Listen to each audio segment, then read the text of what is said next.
So my name is Emma, and I am a proud member of the Canadian-Cuban Friendship Association, Vancouver. And on behalf of our organization, we are honored to host this event. The CCFA is a proud member of the Canadian Network on Cuba. We are the oldest Cuba solidarity group in the country, maybe the Western world.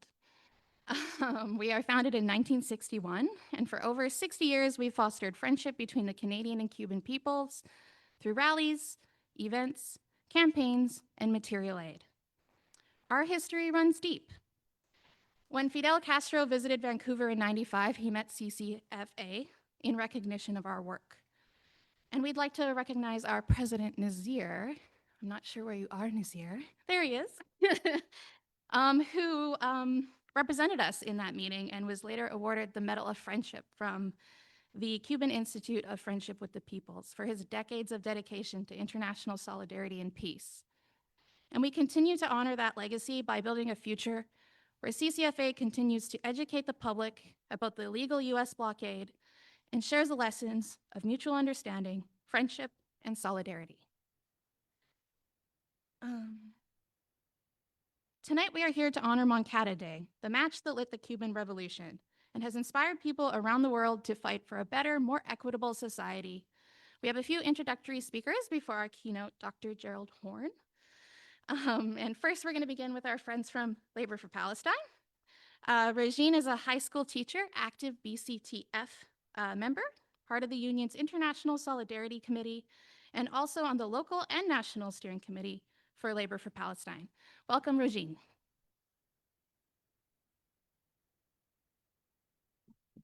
Hi, everyone.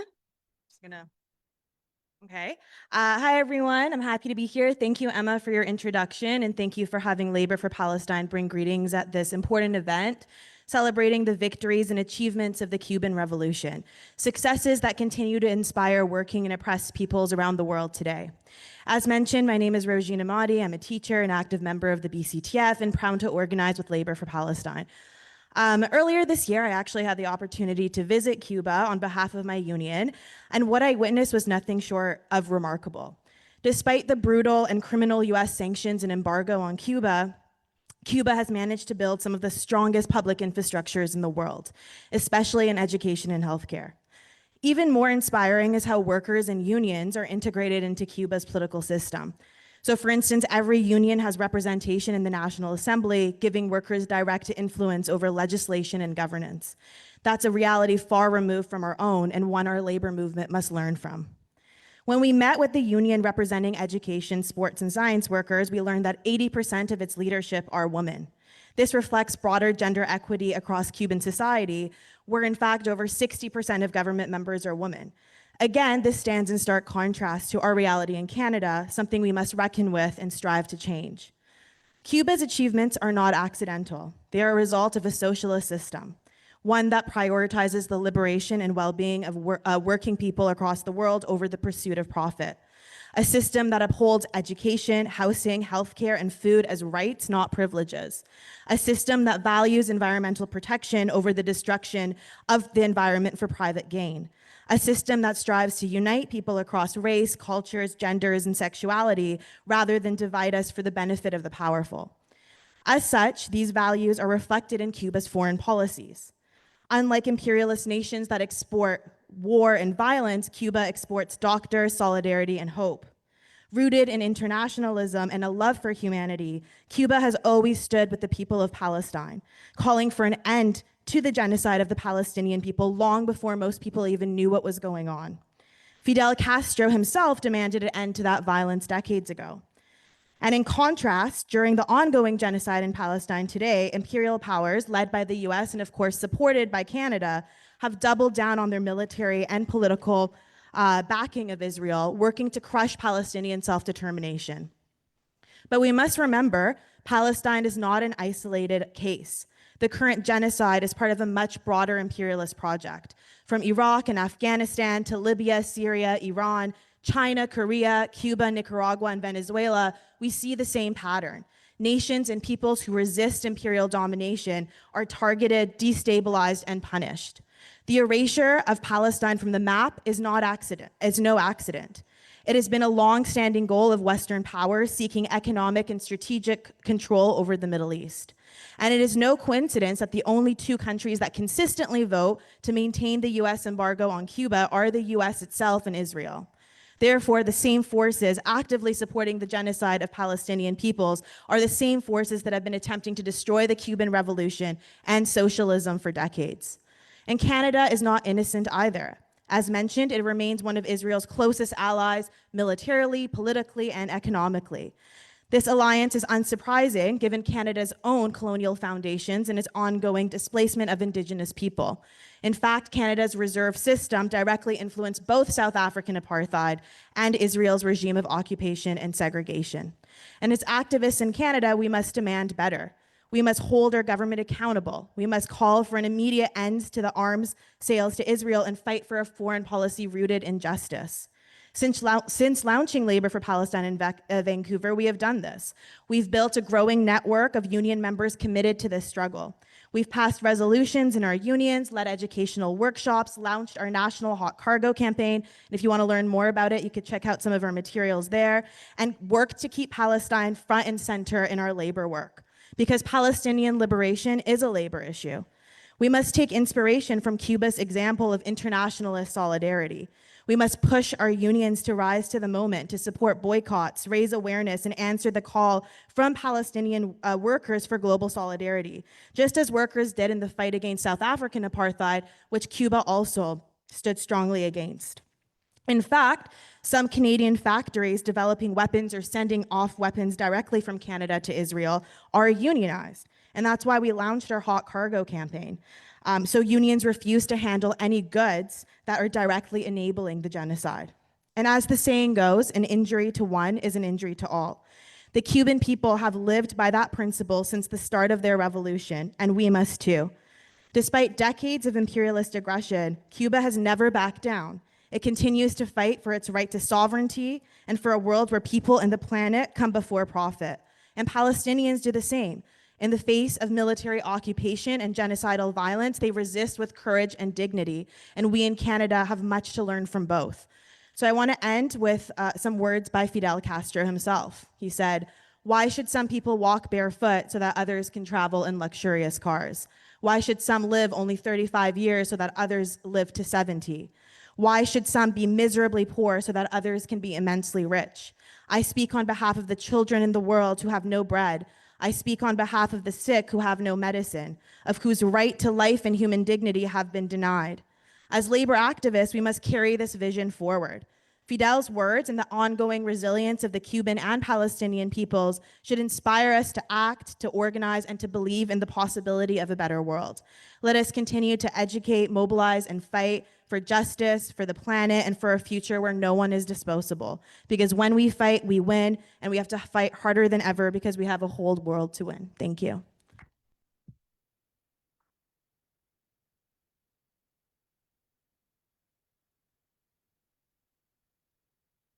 Thank you, Rogine.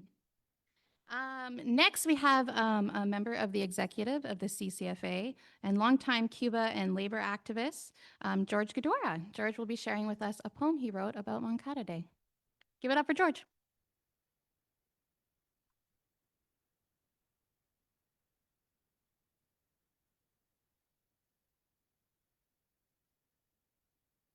Thank you very much, Emma, and I'm really happy to be here. I'm rather new at this poetry writing, but it comes to me fairly easily since I've been retired and I don't have to think about work anymore. So this is called Moncada the Spark. Before the dawn had broken, before the sun burned through July's haze, a handful of hearts marched into the lion's den and into history. They did not go for glory, they did not go for death, they went for dignidad, for land, for bread, for books in children's hands, not rifles on their backs. Santiago slumbered in carnival dreams, but in the shadows, in borrowed uniforms, they moved like whispers through sleeping streets, 140 brave against 1,000 guns in centuries of silence. They did not win the battle. They lost the building, lost comrades to bullets, to torture rooms, to the silence of blood-soaked walls. But they won something larger, a pulse and a people, a heartbeat in the soil of Cuba that could never be buried. Fidel stood before judges, not to plead for mercy, but to indict to the world. History will absolve me, he said, and history did not forget. They came with hope, wrapped in courage, and though they failed that morning, their fire lit the mountains, the sugarcane fields, the voices of the poor. Moncada was not an end, but the beginning of a storm, a fuse to a dream that empires could not drown, that bullets could not silence, that a blockade could not starve. Still today, amid embargoes and lies, Guantanamo's stolen soil, the voice of Moncada echoes in every raised fist, in every child's lesson, in every flag sewn with truth.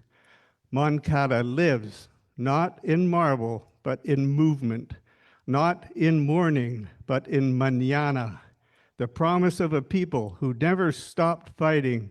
La lucha continua.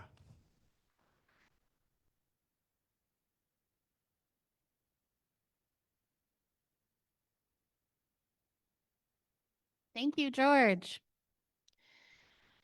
Next, we have a speaker from Co-Development Canada. CoDev is an incredible organization who builds partnerships between Canadian unions and groups with organizations across Latin America to promote friendship, solidarity, and social justice. Please welcome Nadia.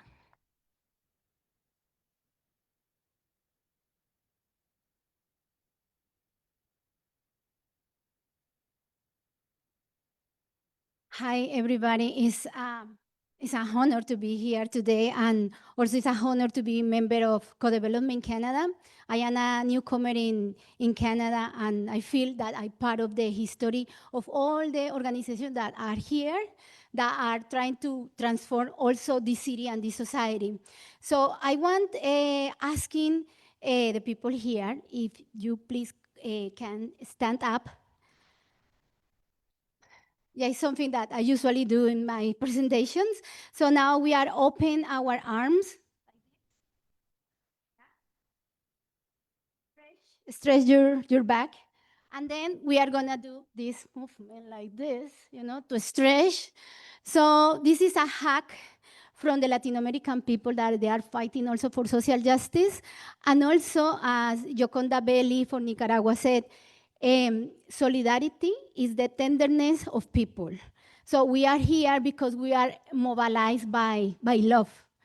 That is a very powerful sense and idea. So we are all here and we are doing our best to transform this society as the people did in Cuba in this special date. So yes, now you can please have a seat. Thank you.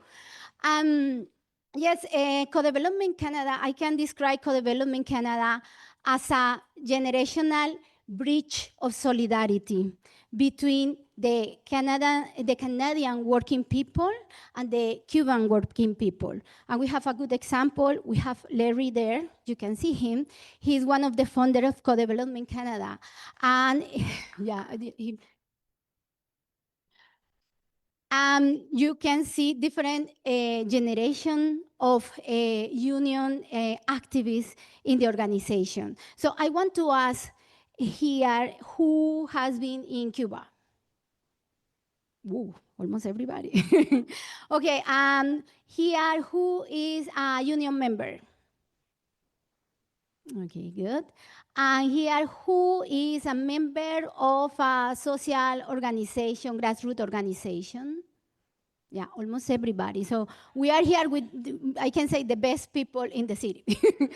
So yes, so what we do as a Co-Development Canada, we have two programs. What is the education program? That was the beginning almost of the program, was a teacher in the 80s that they were observing all the revolution in Central America and also be inspired by the revolution in Cuba. So they say how we can help our brothers and sisters, our comrades there. So they start working with activities like sending containers to all those countries and going there to observe and be a kind of shield for those people and organization. The thing is, we continue doing that. We continue, for example, sending delegations to Cuba. Rogin was, for example, in Cuba with Co-Development Canada and the BCTF, having that experience to understand what are the challenges and how they are resolving all these challenges and how we can help from here to resolve those issues that they have, but also what we had to do here, because we had to do a lot here. We had to, for example, fight for housing, because if we don't fight for housing here, how we are gonna also help the people in Cuba to do the revolutions? We had to mobilize the people to work on what is Canada doing about what is happening in Palestine. All that political education, we need to do it. And Co-Development Canada is an organization that tries also to help the people to have that awareness that there is a connection between the international struggle and our struggle, because we live under the capitalism, and the capitalism is a global issue for everybody. And if Cuba don't move ahead, we are not going to move ahead. So we had that program. Also, we sometimes invite people to come here. In October, around 20, we are going to, sorry, I have an alarm here.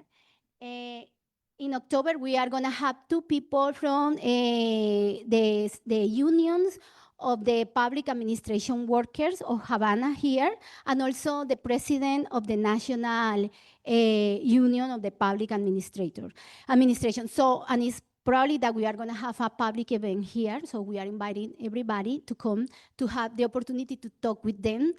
And also in October, we are going to invite someone from Honduras, a women activist that is fighting for, she and all the members of her organization are fighting for the rights of the maquila workers, the sweet shop workers that that are like the pariahs, inside the working class. So we invite all of you to come, and also that inside your unions, your push for international solidarity, because we have seen, and with the people of Labor for Palestine, how difficult it is to bring those international issues to the local unions, because they say, oh no, this is the issue of the national. No, the constitution of the union is for everybody. And for example, I am QP member, so in my constitution say that we had to fight, or we had to be in favor of peace and equity around the world, not just here. So we had to think as a global working class. So it's the work that we do. People can become member if you want. Also participate in the committees. We are gonna have probably a delegation to Cuba on May 1st. Usually the organization there has great coordination of activities, and I think that is a very good moment, to not just have the exchange with the Cubans, but people from all around the world that are coming to the May 1st in Havana. So this is the invitation, and as my mother said that is there, our homework is to fight every day. We come to this war to fight. So it's every day, and we are doing this right now. So thank you very much, and enjoy the rest of the event.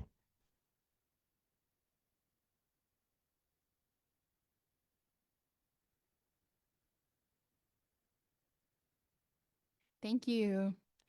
And next, we have our last introductory speaker.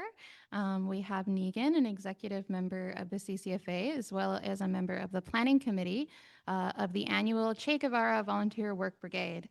He's going to be sharing us his experience on the brigade this past May. Welcome, Negan.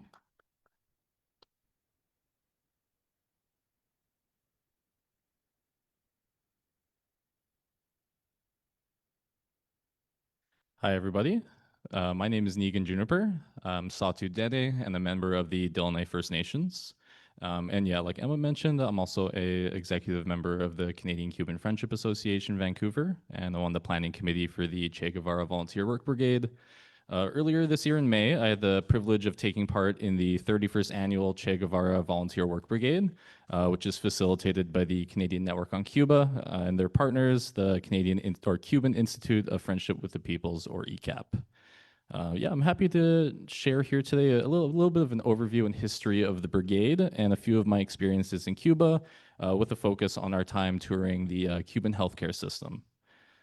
The Che Guevara Volunteer Work Brigade was first launched in 1993 and has brought hundreds of individuals from Canada and beyond to Cuba to learn about the country, work alongside its people, and witness the impacts of the illegal U.S. blockade.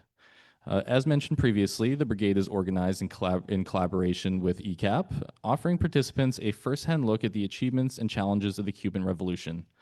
Despite media portrayals of Cuba as a failing state, the brigade highlights the resilience of the Cuban people, who have thrived despite 65 plus years of the blockade, achieving remarkable advancements in education, healthcare, global humanitarian efforts, and more, such as sending more doctors abroad than any other nation.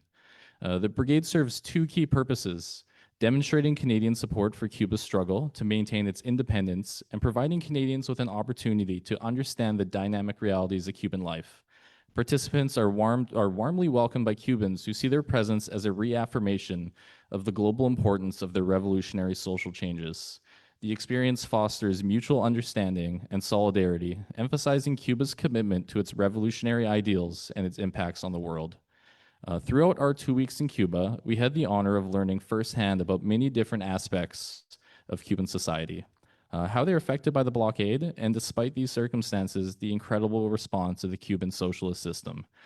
During the brigade, we visited schools, universities, hospitals, biotech research centers, farms, food storage, government buildings, historical sites, and more. We had the opportunity to meet with various government officials, all the way from grassroots organizers up to delegates of their National Assembly. And we had the opportunity to conference and learn from workers, labor leaders, doctors, nurses, students, professors, and more. During our time in Cuba, we visited 3 different parts of their healthcare system. We were able to go to the Latin American School of Medicine, or ELAM, a pediatric hospital in a rural province, and CombBioMed, which is a digital medical technology facility.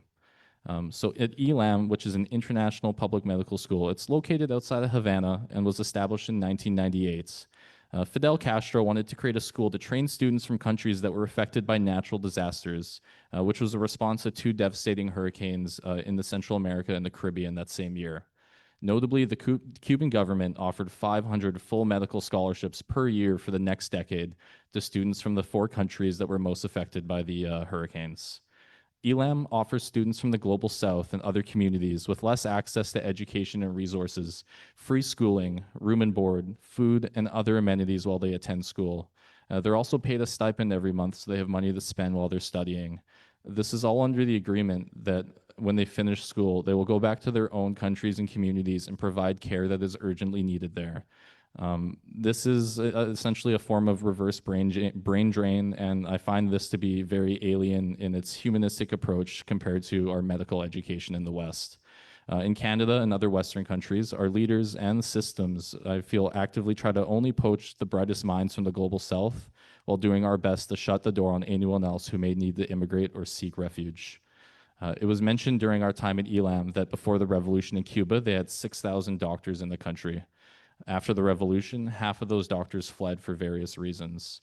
As of May this year, Cuba has 110,000 doctors, equating to 9.4 doctors per 1,000 people. For context, in Canada, we have just 2.4. This is an amazing accomplishment in a country that has faced over 65 years of blockade and shortages. And Cuba shows that even despite these realities, a country can prioritize the health and well-being of their people. ELAM is a truly internationalist school with students from 122 different countries attending this year. And out of those 122 countries, notably, there was 50 countries from Africa and 30 countries from Latin America and the Caribbean represented. Later in our trip, we were able to visit a pediatric hospital in a rural area south of Havana. During our time, we were greeted by doctors, nurses, administration, and support staff, and they explained to us how the Cuban medical system operates. And in Cuba, it's divided into 3 distinct parts. So the first level is preventative or community health, as they say, and this is realized at the clinic level. In Cuba, everywhere you go, you'll see medical clinics pretty much everywhere, whether it's villages, towns, or cities. In higher populated areas, this could be clinics every 2 or 3 blocks, and at least in every neighborhood. Doctors, nurses at this level, they're responsible for every person in their neighborhood, and they get to know them on a personal level. And they prioritize home visits so they can get a holistic view of how people live, what they eat, what the conditions in their home are like, etc. And then they'll refer people beyond that if necessary. The second level is hospital care in Cuba. So we were at a pediatric hospital. This is in a rural area, and it operates 24/7. They had almost 120 staff, mostly nurses, and then doctors, admin, etc. And at the time, the hospital had 20 patients, 20 children there in beds with a full capacity of 120. And they had the staff there to service all those beds if need be. Nurses in Cuba, they work 8-hour shifts, which a lot of us in Canada were quite surprised. Yeah, we're quite used to the burnt out and underfunded healthcare force here and just the underfunded hospital system in general. The third level is just the specialty institute, such as cancer, cardiovascular care. And notably, it's all free for Cubans. Every level of care, there is no charge. We had inquired when we were there with some of the doctors just how long wait times can be. We explained a bit of the Canadian reality. I'm sure everyone here knows what it's like to have to go to the ER or even just to a walk-in clinic. And they were genuinely concerned and confused when we explained what it's like here in Canada. The doctors simply told us that they see everyone immediately, based on severity, and the longest wait time from someone coming into the door to being triaged to being in the correct bed is about 30 minutes. With all that said, the effects of the blockade on the healthcare system can be seen immediately, especially upon entering the hospital. Beds, tables, other equipment are quite dated. Some probably have not been updated in years, if not decades. And the medical staff are very clear about the shortages they face. It can be very difficult, if not impossible, to source parts to repair machines, upgrade different infrastructure, and acquire specialty medicine. Specifically at this hospital, because of the blockade, they were not able to procure antibiotics or anticonvulsive medicine, resulting in children with epilepsy in Cuba suffering needlessly.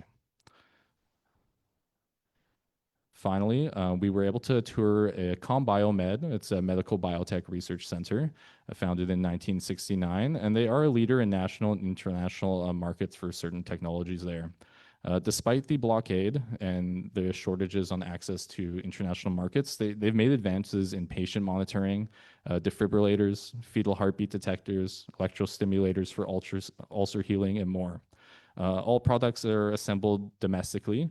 However, some advanced parts they aren't able to source parts for, such as chips, motherboards, etc., which they have to try to buy internationally. Because of the blockade, they don't have consistent access to parts, fuel, and other necessary materials for their jobs. Salaries for their employees are not as good as what would be expected in this field. And it can lead to a lot of young and educated people choosing to work in foreign countries for better pay. Access to markets and buyers are also unpredictable, with future sales and production capacity not being guaranteed. For example, last year they were able to secure about 6,000 international orders for one of their technologies, but because of the arbitrary state-sponsored terrorism list designation by the US, they can't confirm consistent orders in the future. As well, with the US's de facto control of the international SWIFT payment system, it means that the US can block and punish any countries and organizations that try to do business with this company and with Cuba in general. The false and arbitrary inclusion of Cuba on the state-sponsored terrorism list prevents them from contacting certain manufacturers, forcing them to go through intermediaries, and they sometimes can't even contact these intermediaries as well. It limits the quantity and quality of information available to them, and many of the countries that are critical of this designation and willing to do business with them are also embargoed or sanctioned in some capacity as well. This company is a state-owned monopoly in Cuba, created for the benefit of the people. Unlike in our capitalist countries, the socialist state-owned monopoly is not set to exploit its people to the highest degree. The enterprise is set up to provide the highest quality products at the lowest possible prices to the people in the healthcare system. The prices for hospitals and clinics are fixed. Public medical distribution companies that work with the government and the Ministry of Health to decide where products go based on need and priority. And as mentioned by our guide there, who is part of the leadership of the facility, quote, prices do not inflate for our products because we have a social mission to provide accessible and free healthcare. So in conclusion, the Cuban medical system shows us that the country and government can prioritize the health and well-being of their people. It's possible, despite the illegal blockade and shortages. The existence of the US blockade is proof of the successes of the Cuban Revolution. It seeks to erode the dignity, the confidence, and the national pride of the people. It seeks to crush Cuba for daring to chart a different path outside of US capital domination. The ruling class of the US desperately tries to make the Cuban Revolution and their people an example to all who may dream of self-determination. It's more important now than ever to join the peace and solidarity movements. We need organized and motivated people to link this struggle with the many other struggles faced by working Canadians today, whether that's Palestinian solidarity, Indigenous, women's, 2S LGBTQ+, labor, and other movements. We must educate our friends, neighbors, coworkers, and community about the true Cuba and the reality of the blockade. We need to pressure our local and national politicians to stand up for Cuba and to push for a Canadian foreign policy that is independent from the US and NATO and built on peace, friendship, and mutual cooperation. If anyone is interested about going on the Brigade in the future, please feel free to ask me questions. I'd be happy to connect. You can also sign up at the CCFA table if you'd like to be notified when the 2026 Brigade is announced. I will just end here with a quote that we had heard from a Cuban official during our trip, summing up the importance of international solidarity. Quote, we must be clear that the problem is the US's rejection of socialism. It defines the US aggression against Cuba.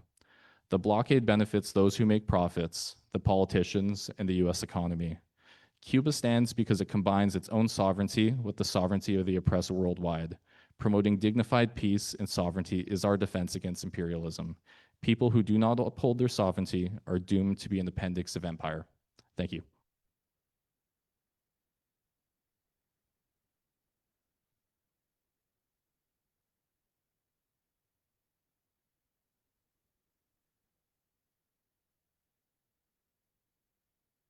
Thank you, Negan. Next up, I have the absolute privilege to introduce our keynote speaker, Dr. Gerald Horne. Dr. Horne is a prolific historian, professor, and author of nearly 40 books. His work explores African American history, communist history, the struggle for liberation, internationalism, imperialism, colonialism, racism, white supremacy, and fascism. He is celebrated for his commitment to understanding history in its material context through the lens of settler colonialism, racial capitalism, white supremacy, and imperialism, and their genocidal impacts on Africans and Indigenous peoples. Cuba features prominently in Dr. Horne's work as a symbol of anti-imperialist struggle, internationalism, and solidarity with liberation movements across the globe.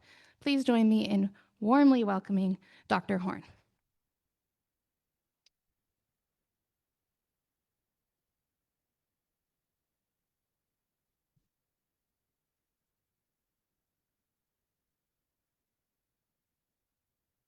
Just take me a second to set up here.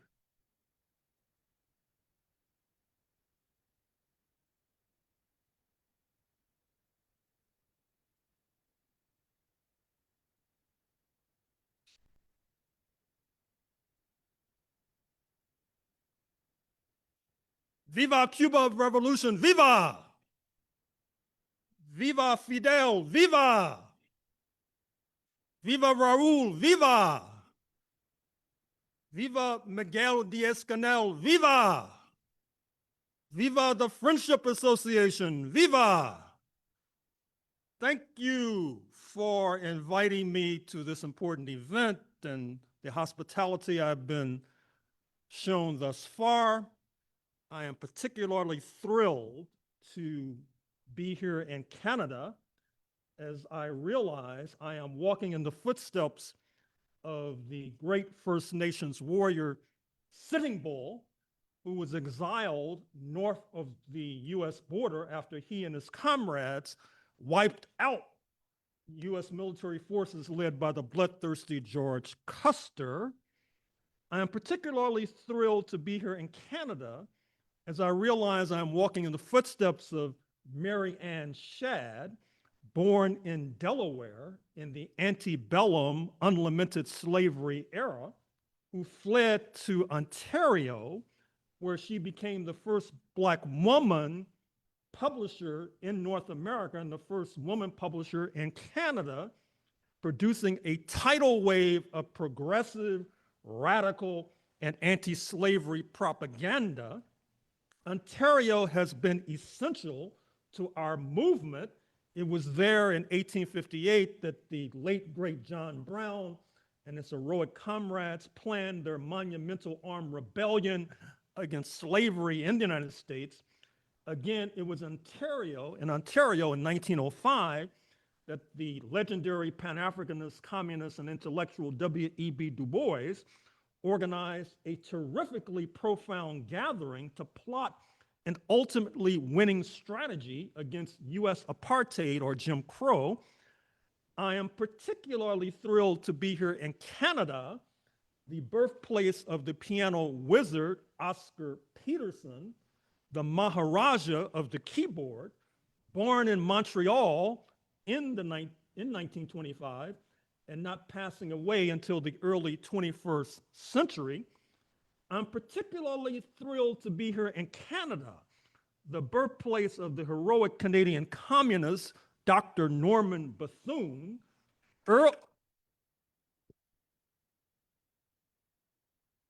early advocate of socialized medicine, who developed an innovative mobile blood transfusion unit where it was desperately needed during the heyday of the anti-fascist movement in Spain in the 1930s, then took his immense skills to China, where he was eulogized by Mao Zedong himself when he died tragically in 1939.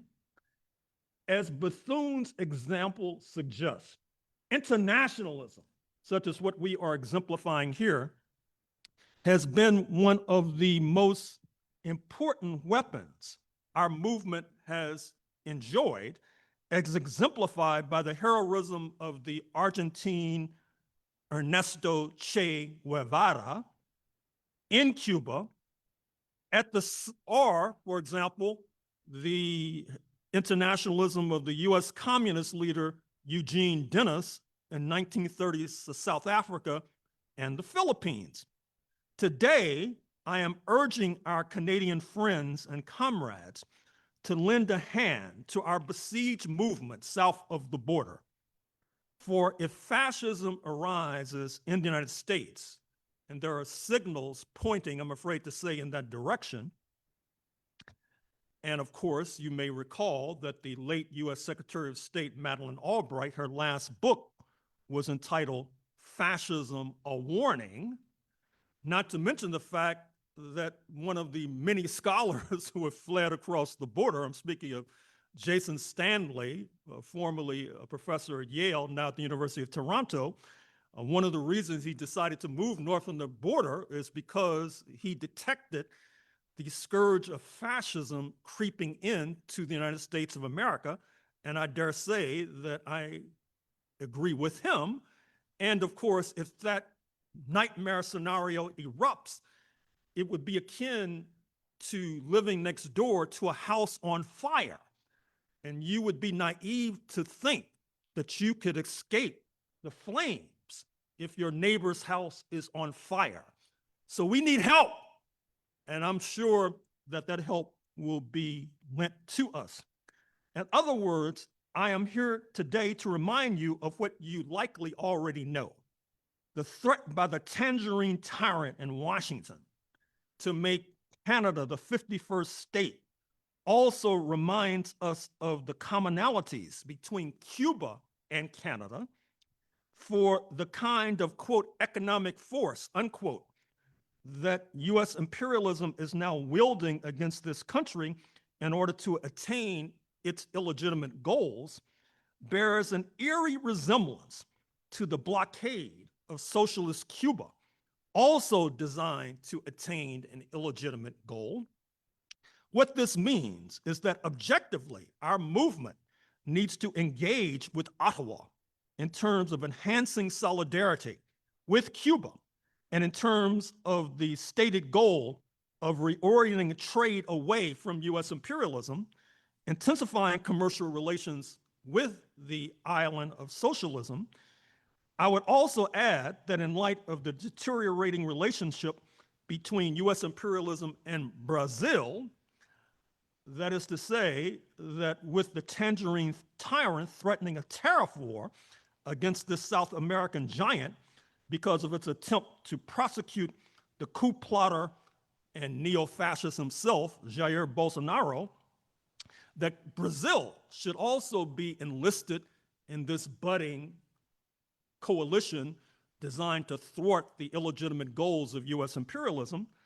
Obviously, Ottawa should not neglect Mexico, which in the 1820s once threatened to invade Cuba to overthrow enslavement of Africans, and today, like Canada, is being threatened by US imperialism up to and including military bombardment.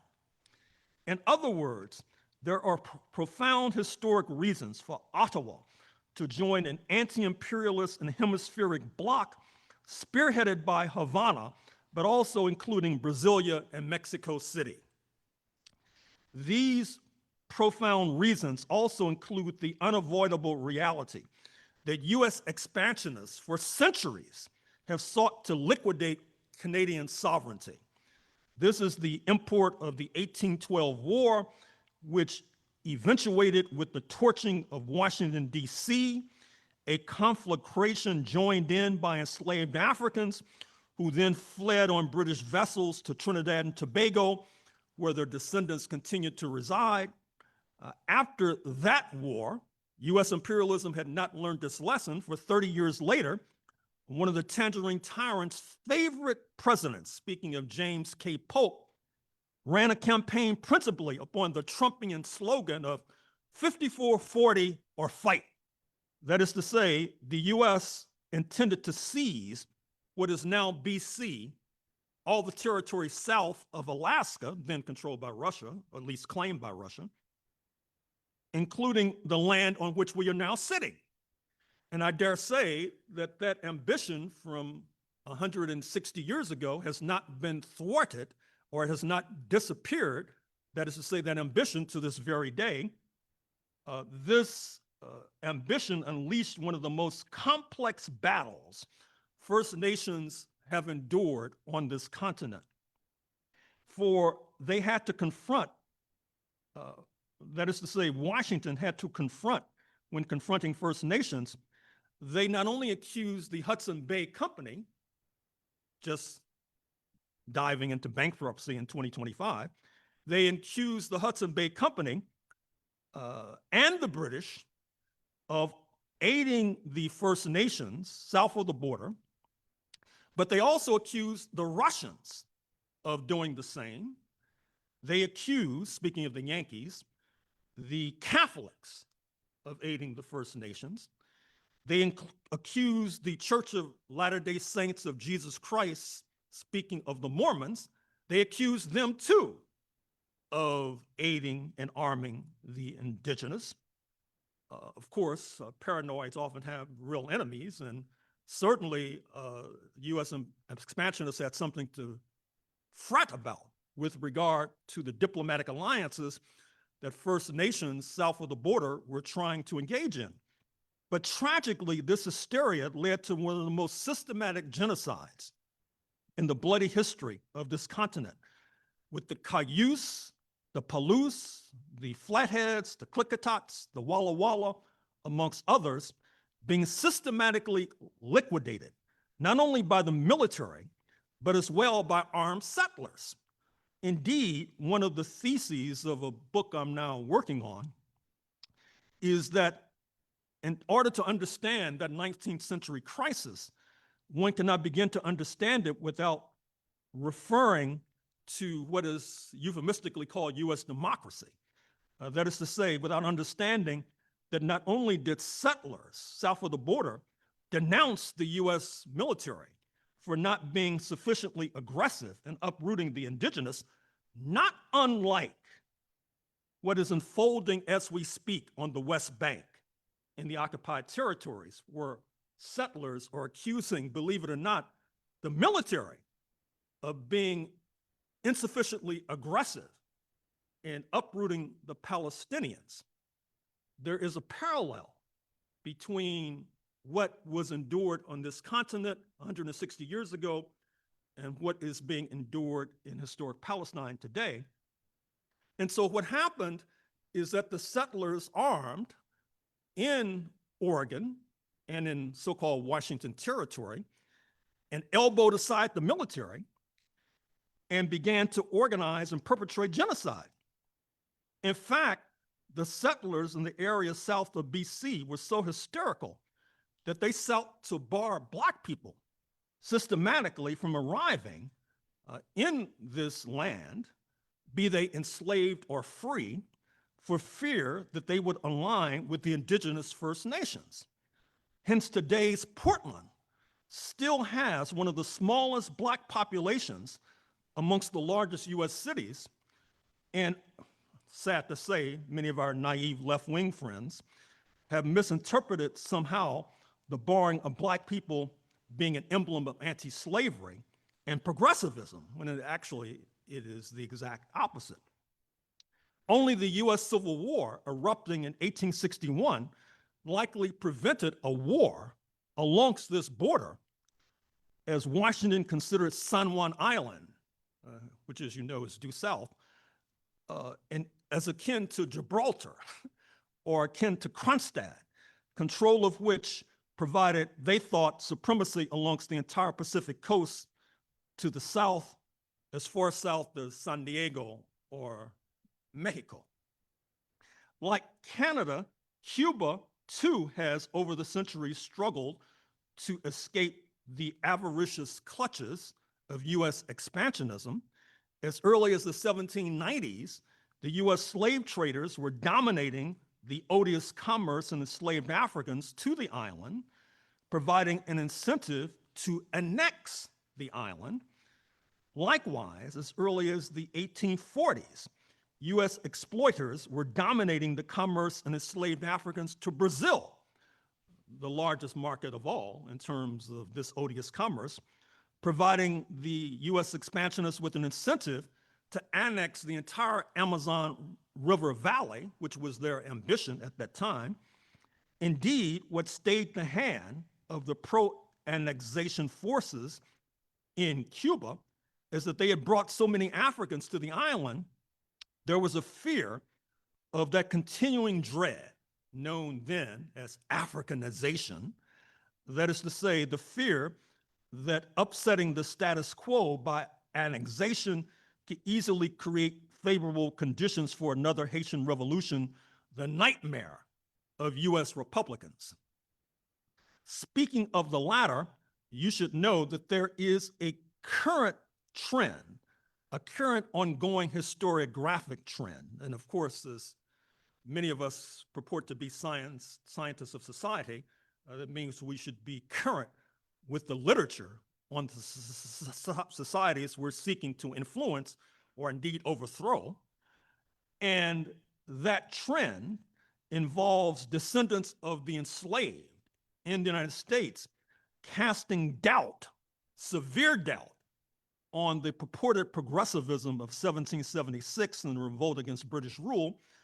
It is not only my book, The Counter-Revolution of 1776, and the current book, The Capital of Slavery, Washington, D.C., 1800 to 1865, or the book by the late Tyler Stovall, one of the most garlanded Black historians in recent decades, his book, White Freedom, or the book by the former University of Toronto alumnus of Jamaican ancestry, speaking of Charles Mills, his book, The Racial Contract, or the documentary by the former Haitian Minister of Culture, speaking of Raoul Peck, Exterminate All the Brutes, which I highly recommend. a sweeping castigation of settler colonialism, a term ironically often invoked with regard to historic Palestine, but not contemporary North America. You may be familiar with Peck's earlier work, for example, The Young Karl Marx, which I also recommend, or the work of the paramount Black intellectual Ishmael Reed, his spoof of the Disney come Broadway extravaganza Hamilton, which too casts doubt upon the alleged progressivism of 1776. And of course, Howard University professor Nicole Hannah-Jones in her best-selling book, The 1619 Project. All of these intellectuals are demanding a dramatic rewriting of 1776, which I dare say will be of immense value to Canadians and Cubans alike seeking to preserve their sovereignty. I thought of this as I followed carefully the throne speech of your parasite, King Charles III, some weeks ago in Ottawa, and the resultant Republican protests. I was thinking to myself that if Canadian Republicans had been more vocal in articulating a critique of presently existing republicanism, especially in the southern neighbor, which from its inception was designed as an apartheid project, these Canadian Republicans would be better positioned to appeal to their maple leaf compatriots. Otherwise, the latter might well conclude that A, these protesters are seeking to foist upon Canada a system not unlike that of the USA at a time when obviously there is mass opposition to the 51st state nonsense, that is to say that proposed catastrophe proposed by the Tangerine Tyrant, and B, this dearth of critique of republicanism rests oddly besides the real and imagined criticisms of presently existing socialism, for example, in Cuba. This same demographic concern about a purported Africanization project unfolding in Cuba also caused second thoughts in Washington post-1898 after the knockout blow delivered to the tottering Spanish Empire and the neo-colonial fate then foisted upon Cuba and Puerto Rico alike. Inevitably, the imperialists exported Jim Crow, US apartheid to Cuba, creating tensions that eventuated in the so-called race war of 1912. But dialectically, it also created conditions that allowed for the flowering of the predecessor of today's Cuban Communist Party in the wake of the Bolshevik Revolution of 1917. African leadership was a hallmark of this pre-1959 party, which in a sense allowed the July 26 movement, the Moncada movement, to escape the kind of dedicated attention that, for example, Black real and suspected communists in the United States, such as Paul Robeson, the Trinidad-born Claudia Jones, received post-1953 as they embodied the dual threat of the Black Scare and the Red Scare, the two scares haunting the imperialists and the expansionists in Washington, D.C. By the way, many of us have hypothesized that the violent anti-communism of the southern neighbor rests in no small measure in the reality that one of the largest uncompensated expropriations in world history, ordinarily associated with socialism, took place in 1865 in the United States of America in terms of the bodies of enslaved Africans. That property in the billions of dollars was expropriated without compensation to the enslavers, with such expropriations now not only associated with socialism, but helping to create a material basis for the violent anti-communism that has characterized US imperialism and has complicated mightily the relations between the United States and Cuba. Analyzing the latter trend sheds light on Washington's miscalculation of the import of the Cuban Revolution, miscalculations that led to the debacle of the Bay of Pigs invasion of 1961, an early attempt to overthrow the regime, and the crisis of October 1962, the so-called Cuban Missile Crisis, where this small planet teetered on the brink of extinction because of US imperialism seeking to wield maliciously the nuclear sword. That's not all. Some of you might recall Operation Northwoods, a proposed false flag operation that originated within the Department of Defense or the Pentagon in 1962. The proposals call for CIA operatives to both stage and commit acts of terrorism against US military and civilian targets, blame them on the Cuban government, and use these schemes to justify a war against Cuba. The possibilities detailed in the document, including the remote control of civilian aircraft, which would be secretly repainted as US Air Force planes, a fabricated shoot down of a US Air Force fighter aircraft off the coast of Cuba, the possible assassination of Cuban immigrants, sinking boats of Cuban refugees on the high seas, blowing up a US ship, and orchestrating terrorism in US cities. Fortunately, this harebrained scheme was vetoed at the last minute, but what it should do is give you an indication of the desperation and the hysteria, which is yet to dissipate, and if we're not careful, can rear its ugly head once more. That is not all. You may be familiar with the documentary film, which I again recommend, 638 Ways to Kill Castro, detailing the ever more extreme measures to liquidate the leader of the Cuban Revolution, from exploding cigars to poison milkshakes. Canada should familiarize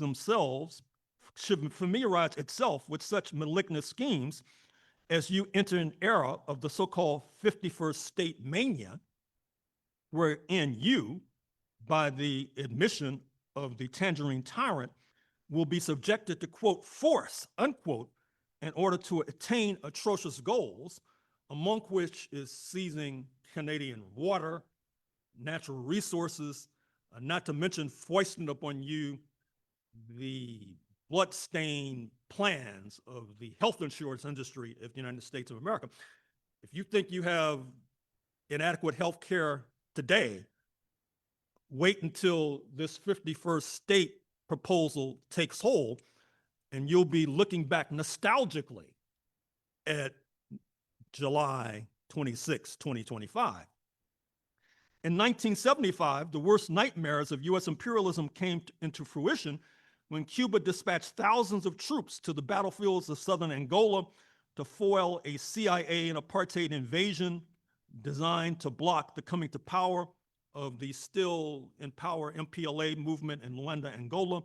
About 13 years later, in the Battle of Quito Cunavale, Cuban troops, assisted by African troops as well, yes,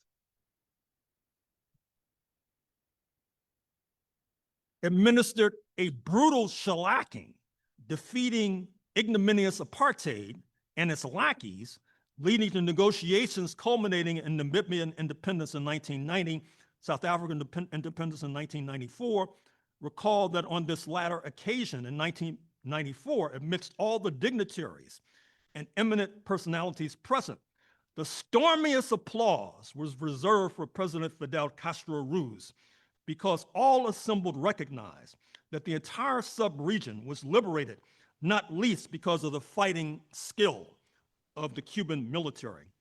However, it was not just Cuban soldiers who had been contributing mightily to global peace and security.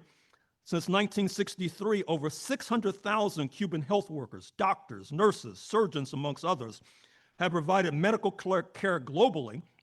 One of their first missions was to Algeria, shortly after independence in 1962. About a decade and a half ago, Cuban medics were pivotal in addressing cholera in Haiti and Ebola in West Africa. During the severe COVID-19 outbreak in Lombardy, Italy, Cubans sent medical teams. But as they say appropriately in the United States, no good deed goes unpunished. US imperialism is now pressuring Caribbean nations in particular concerning their hosting of Cuban medics, a diabolical measure denounced by regional leaders. Prime Minister Keith Rowley of Trinidad and Tobago reminded once and all that, quote, "We could not get through the pandemic without the Cuban nurses and the Cuban doctors," end quote, as he termed the U.S. maneuver as, quote, "unacceptable," unquote.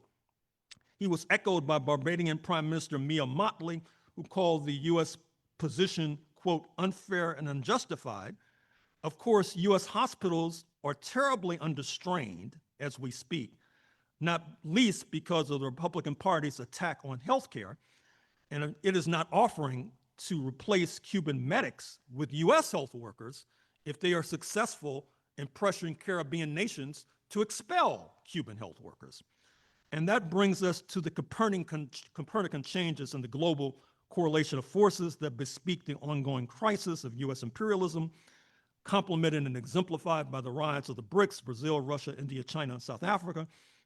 Indeed, this demagogic propaganda about making Canada the 51st state, not to mention intensified pressure on socialist Cuba, is a reflection of the accelerating decline of Washington, which seeks to compensate for its real and imagined losses at the expense of Ottawa and Havana, not to mention Greenland and Panama.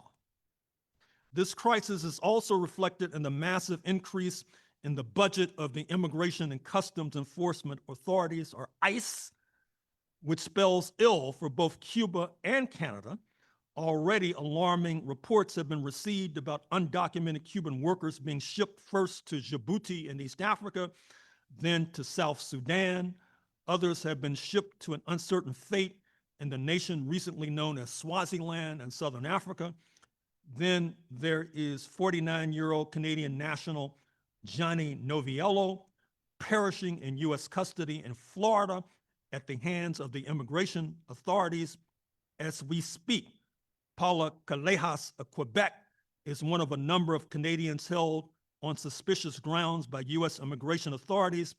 And given the fact that the ICE budget is skyrocketing and ICE has a quota to fill in terms of detentions, this number of detainees is bound to rise sooner rather than later. Already a record 57,000 are currently being held by ICE, a 46% increase since Trump came to power in January. Of the $165 billion in additional funding for immigration authorities. And of course, $165 billion is more than most nations spend on the military. And this is just an allocation for immigration enforcement. It's apparent that this increase in funding will include $45 billion to be spent on new detention centers over the next 4 years. And I dare say that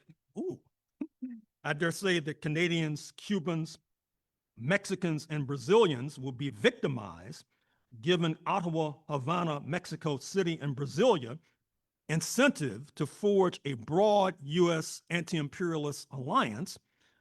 Doubtlessly, you have heard about the so-called alligator Alcatraz in the swamps of Florida, a detention center now caging a number of Cubans and other nationalities in particular, surrounded by alligators and snakes, amongst other deadly creatures, not to mention deadly immigration enforcement creatures. However, perhaps the most significant threat to Canadians and Cubans are the private sector immigration detention companies. The Tennessee-based CoreCivic and its main rival, the GEO Group of Florida.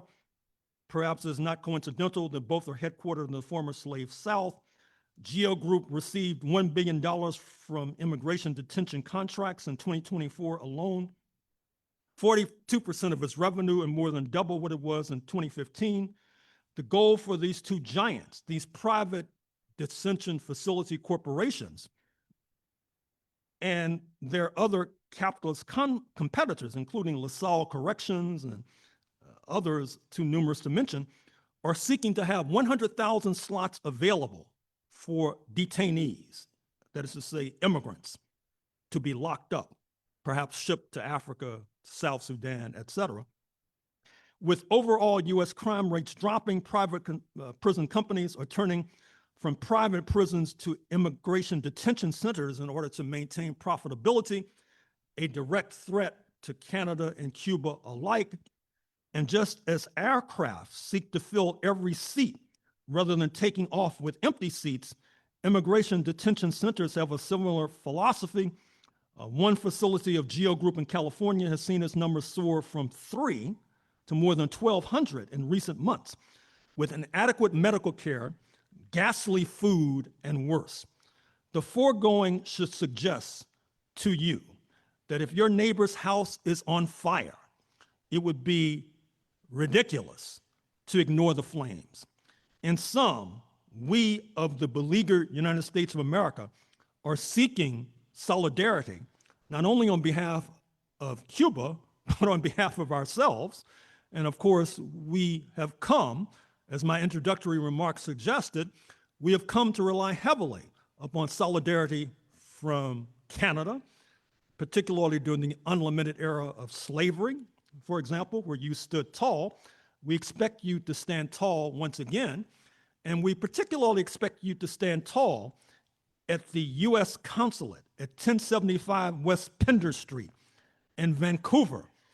A perpetual picket line there would send a powerful signal, a picket line raising up the question of illegal detentions of immigrants, the illegal blockade of Cuba, the harsh maltreatment, particularly of Haitian migrants in the United States of America. Speaking of Haiti, whose earth-shaking revolution preceded that of Cuba by a mere 155 years to the day, all of us sincerely interested in freedom should recognize the unpayable debt of gratitude we all owe, but particularly the working class, to this nation.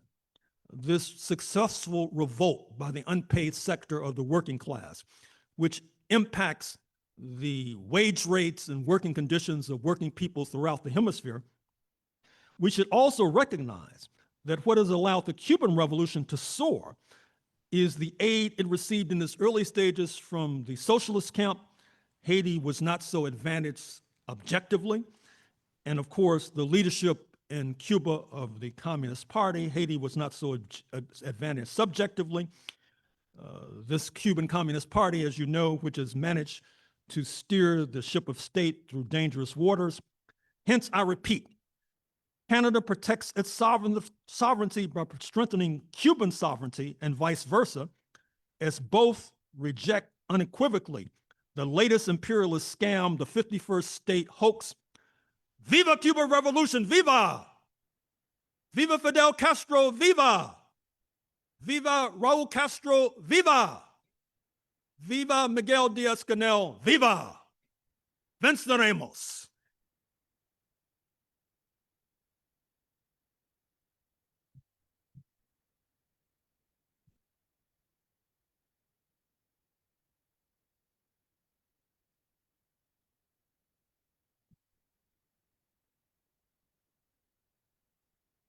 Thank you so much, Dr. Horne. It is a privilege to have you here.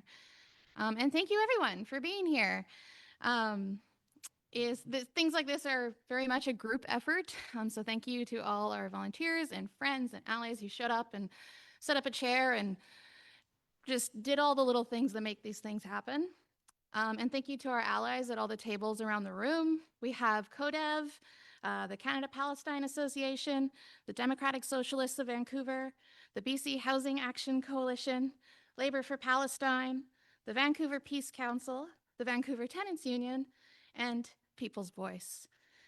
Please, we have some time now for you all to come and see some of these wonderful organizations. We are stronger together. Please take time to do it. We also have time set aside for anyone who has books they'd like signed by Dr. Horne or just want to ask him a question. Will be set up here in the front. We also have information about where to find his newest book. And lastly, to end off, I have 2 invitations for all of you. There is an after party tonight. So after this, once we wrap up, we will all be heading over to the Center for Socialist Education at 706 Clark Drive. Please come join us, have some drinks. We also want to invite you all to our monthly rally to end the brutal, illegal blockade on Cuba. We do this monthly, and it happens to be tomorrow. We do this in partnership with the Vancouver Peace Council, and it is tomorrow at noon to 1 p.m. at the Commercial Broadway station. Maybe we need to move it to the consulate. But thank you everybody for being here. We state these facts only to let you know that those of us who are revolutionary, Pan-Africanists, is not because we love revolution. It is historically determined, and we have no alternative but to follow history and to use history for the benefit of our people.